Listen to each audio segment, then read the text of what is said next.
My husband knocked on my door 2 years after he died and said I can explain. Wesley and I had been married for 7 years when he died in a car accident on a business trip. The police called me at 6 in the morning and said his rental car had gone off a cliff in Montana and the body was too burned to identify that. They found his wallet and his wedding ring in the wreckage, 29, with a 4-year-old old and a 6-year-old old, and my whole world collapsed in a single phone call. His parents flew in for the funeral and I gave a eulogy through tears. My oldest tugged my dress at the burial and said, "Mommy." When his daddy coming back, I knelt down and said, "He's not coming back, baby. He's in heaven now," she said, but I didn't get to say goodbye. I held her while she and promised myself I would hold our family together no matter what. I got a second job to support the girls and went to therapy twice a week. My therapist said, "You're doing incredibly well for someone who lost their partner so suddenly." I said, "I don't have a choice. My girls need me to be okay." I learned how to be a single mother and how to fix things around the house. When the kitchen sink broke, my neighbor offered to help and I said no, thank you. I need to learn how to do this myself. My youngest started having nightmares about car accidents and I would hold her and say, "You're safe, mommy's here, nothing bad is going to happen to you." Around the 18-month mark, my therapist said, "I think you're ready to start living again." I said, "I think so too." Then 3 weeks ago, I heard a knock at my door at 9 at night while the girls were asleep. I opened the door and my dead husband's and was standing on my porch. And I screamed so loud my neighbor's lights turned on. Wesley held up his hands and said, "I know this is a shock, but I can explain everything." I couldn't speak because he looked exactly the same except for a beard and longer hair. He said, "Can I come in?" I said, "You're dead." He said, "I know it looks that way, but I had to disappear because it was the only way." I said, "The only way to do what he said, to claim what's rightly mine." I said, "Wesley, what the hell are you talking about?" He pulled out his phone and showed me some website about European royalty and said I took a DNA test 2 years ago and it showed I'm directly descended from the Austrian royal family.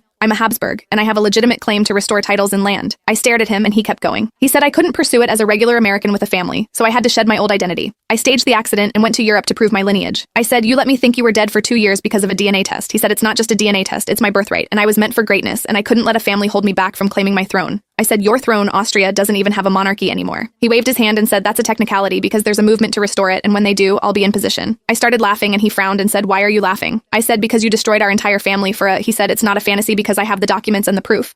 I said, "Then why are you, Wesley? Why aren't you in Austria sitting on your throne?" His face changed and he said, "There were complications with the paperwork and I ran out of money, but once I get back on my feet, I'm going back," I said. "And you thought you'd come here to the family you abandoned?" He said, "I thought you'd understand and I thought you'd wait for me." I said, "Wait for you. I thought you were dead." I had to explain to our daughters why daddy was never coming home. His face softened and he said, "How are they? How are my girls?" I said, "They're not your girls anymore." He tried to push past me and said, "I want to see my daughters." I blocked the doorway and said, "You gave them up when you chose a fake crown over them." He said, "I'm their father." I said, "Their father died 2 years ago, and that's what they believe." He started crying and said, "You can't do this to me. Those royal people in Europe didn't accept me and said my documents were forged. But you have to accept me because you're my wife." I said, "I'm your widow. Wesley, there's a death certificate with your name on it, and as far as the law is concerned, you don't exist." He grabbed the door and said, "Please, I have nowhere else to go." I said, "You should have thought about that before you faked your own death to become pretend royalty." I closed the door in his face. Wesley is under investigation for insurance fraud, and I told my daughters the truth. They said they let like him better when he was dead.